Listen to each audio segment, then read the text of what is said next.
Hello दोस्तों, मैं रोहन स्वागत करता हूं आपका मेरे चैनल लर्नर्स फेलो पे। अगर आप ट्रांसलेटर एग्ज़ाम्स की तैयारी कर रहे हैं तो ये चैनल आपके लिए बिल्कुल सही प्लेटफॉर्म है।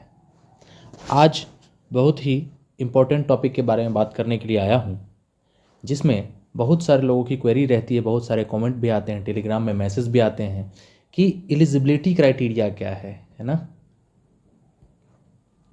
एलिजिबिलिटी क्राइटेरिया क्या है एसएससी जीएचटी का। एसएससी आपको मालूम होगा कि स्टाफ सिलेक्शन कमीशन जो है जूनियर हिंदी ट्रांसलेटर का एग्ज़ाम लेती है प्रत्येक वर्ष। सबसे खूबी की बात यह है कि ये हर एक साल होने वाला एग्ज़ाम है ना। तो अगर आप 2022 में अपियर नहीं हो पाए थे तो 2023 के अगस्त में भी as per according to the SSC calendar 2023 के अगस्त में आपको मौका मिलने जा रहा है एसएससी जीएसटी के एग्ज़ाम में अपियर होने का। तो बात आती है बहुत सारे लोगों की, बहुत सारे कैंडिडेट्स की क्वेरी रहती है साथियों की कि कौन कौन उसको भर सकते हैं, फॉर्म इसमें अप्लाई कर सकते हैं। ठीक है, बहुत लोग फॉर्म अप्लाई भी कर देते हैं, उसके बाद तक उनको जानकारी नहीं रहती है कि कौन सा डॉक्यूमेंट्स उनको डॉक्यूमेंट वेरिफिकेशन में चाहिए, क्या क्या एलिजिबिलिटी थी नहीं थी।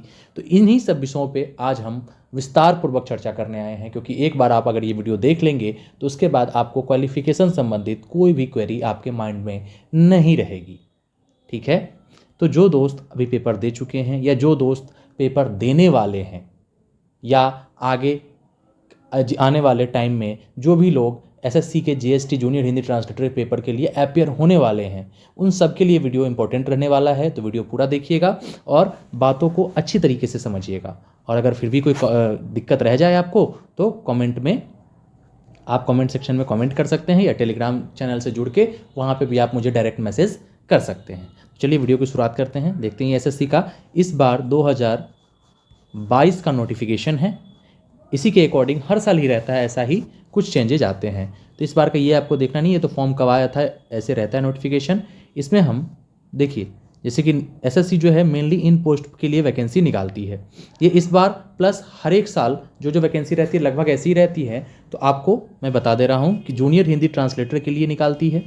ठीक है, ये मिनिस्ट्री ऑफ रेलवे के लिए निकालती है जूनियर हिंदी ट्रांसलेटर का। आर्म फोर्सेज में भी जूनियर हिंदी ट्रांसलेटर के लिए पोस्ट निकालती है एसएससी, है ना। और ढेर सारे जो डिपार्टमेंट है उसके लिए भी आती है। और इसमें सीनियर हिंदी ट्रांसलेटर के लिए भी पोस्ट आती है। यानी समझिए, अगर आप जूनियर हिंदी ट्रांसलेटर में ज्वाइन करते हैं, ठीक है, रैंक के हिसाब से, तो आपको कम से कम 7 या 8 साल बाद आपको प्रमोशन मिलता है। आगे वाले सीट जब खाली हो जाएंगे, यानी आपसे वरिष्ठ जो अधिकारी हैं सीनियर हिंदी ट्रांसलेटर के पोस्ट पे बैठे हुए, वो जब भी रिटायर कर जाएंगे, अगर मान लीजिए 4 साल बाद रिटायर हो गए, 3 साल बाद रिटायर हो गए, तो आपको वो जगह कुर्सी मिल जाएगी।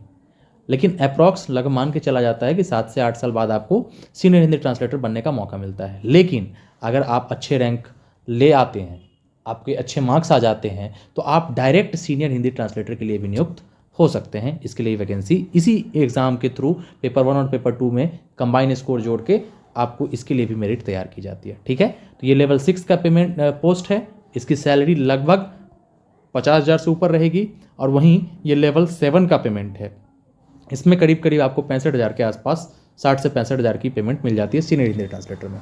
ठीक है, सैलरी बहुत मायने रखता है, एक अच्छा सा मोटिवेशन देता है ये कि हाँ भाई चलो हम इसकी तैयारी कर रहे हैं तो इतनी सैलरी मिलेगी। ठीक है, अब बढ़ते हैं एजुकेशनल क्वालिफिकेशन क्या होते हैं। अच्छा, एसएससी जो है हर साल क्या करती है, एक कट ऑफ डेट डिसाइड करती है फॉर्म आने से। पिछले कई वर्षों में एसएससी ने क्या किया कि जब डॉक्यूमेंट वेरिफिकेशन का टाइम होता था या फॉर्म क्लोजर का टाइम होता था, ठीक है, उस टाइम को रखती थी एसएससी जो है अपना एजुकेशनल क्वालिफिकेशन का कट ऑफ डेट। यानी कहने का मतलब उस डेट तक आपकी सारी सर्टिफिकेट जो है वो आ चुकी होनी चाहिए, या आपके मार्कशीट पे वो डेट मतलब रिजल्ट आपका आ जाना चाहिए। जैसे इस बार का था 4/8/2022, यानी इससे पहले जिन भी कैंडिडेट्स का डॉक्यूमेंट हो गया होगा या रिजल्ट आ गया होगा, वही डॉक्यूमेंट वेरिफिकेशन में पास किए होंगे, नहीं तो वो वहाँ से वापस कर दिए जाएंगे। ठीक है, तो ये कट ऑफ डेट है, ये हर साल अलग अलग वेरी करता है। अब बात आती है कि जूनियर हिंदी ट्रांसलेटर के लिए जो अलग अलग डिपार्टमेंट में पोस्ट होती है, उसके लिए हमारे पास एजुकेशनल क्वालिफिकेशन क्या क्या होना चाहिए। तो विस्तार पूर्वक देखिए, ढेर सारे एजुकेशनल क्वालिफिकेशन होते हैं, कोई भी एक आपका है तो आप एलिजिबल हो जाएंगे, आप फॉर्म अप्लाई कर सकते हैं। तो बड़े ध्यान से समझने की कोशिश करिएगा। ठीक है, पहला देखते हैं, देखिए क्या कह रहा है। अच्छा, इनमें सबसे जरूरी बात है कि आपको पोस्ट ग्रेजुएशन होना ही चाहिए, ये कंपलसरी है। ठीक है, अब किससे होना चाहिए, ग्रेजुएशन में आपका सब्जेक्ट कम्बिनेशन क्या होना चाहिए, आपको उसके अलावा कौन से सर्टिफिकेट होने चाहिए, सारे बातों पे विस्तार से चर्चा करूंगा। देखिए, पहला आपका है master degree from a recognised university in Hindi.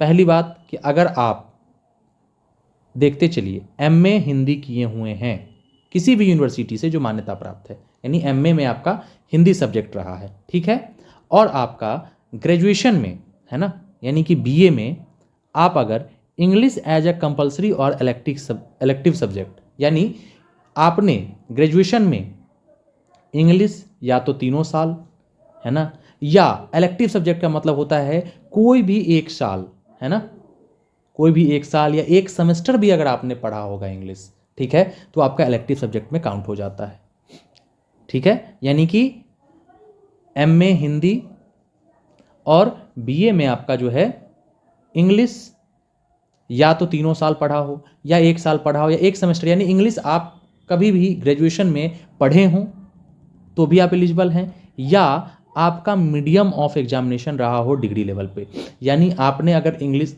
BA MA जो है आपका हिंदी से हो गया है, ठीक है, और आपने बीए में आपका इंग्लिश सब्जेक्ट नहीं रहा है, लेकिन अगर आपने मीडियम ऑफ एग्जामिनेशन, कहने का मतलब आपने जो पेपर लिखा होगा, जैसे मान लीजिए पॉलिटिकल साइंस से आपका रहा हो बीए, तो आपने जो उसको उत्तर देने का माध्यम है, जैसे उसको क्वेश्चन पेपर हिंदी में भी आते हैं इंग्लिश में भी आते हैं, अगर आपने उस पेपर को इंग्लिश में लिखा होगा है ना, मीडियम आपका इंग्लिश रहा होगा एग्जाम देने का, और वो मीडियम सर्टिफिकेट आप संबंधित कॉलेज या यूनिवर्सिटी से बनवा सकते हैं, बन जाता है, तो भी आप एलिजिबल हैं, ठीक है।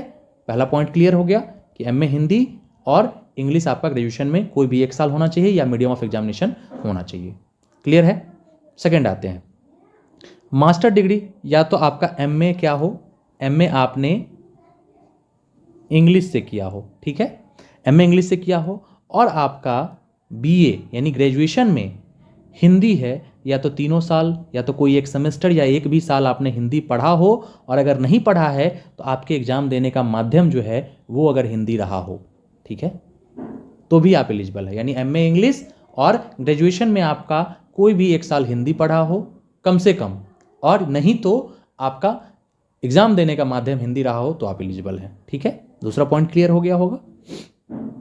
थर्ड पॉइंट देखते हैं कि master degree in any subject other than Hindi and English. मान लेते हैं किसी ने एमए जो है न इंग्लिश से किया है और ना ही हिंदी से किया है, इसके अलावा कोई भी सब्जेक्ट से किया, मान लीजिए पॉलिटिकल साइंस से किया या कॉमर्स से कर लिया, किसी से भी, इंग्लिश हिंदी आपका एमए में नहीं रहा है, ठीक है, वो भी एलिजिबल है। क्या होना चाहिए, विथ हिंदी मीडियम एंड, देखिए अगर आपने एमए किसी भी सब्जेक्ट से किया है लेकिन वो आपका मीडियम क्या हो, हिंदी रहा हो, यानी एमए का जो एग्जाम दिया होगा आपने वो हिंदी माध्यम से दिया होगा, लिखने में हिंदी लैंग्वेज का इस्तेमाल अगर आपने किया होगा, ठीक है, और आपका इंग्लिश जो है या तो ग्रेजुएशन में 1 साल रहा हो या 3 साल रहा हो, है ना, और या तो आप मीडियम ऑफ एग्जामिनेशन ग्रेजुएशन में आपने इंग्लिश में लिखा हो, तो भी आपका हो जाएगा। कहने का मतलब समझिए कि एमए आपका इंग्लिश हिंदी के अलावा कोई भी सब्जेक्ट से एमए है, लेकिन आपने हिंदी माध्यम में एमए की परीक्षा दी,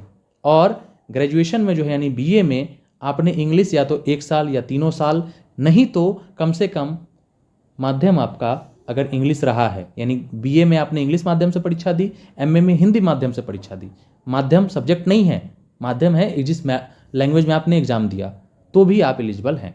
क्लियर है। नेक्स्ट बढ़ते हैं।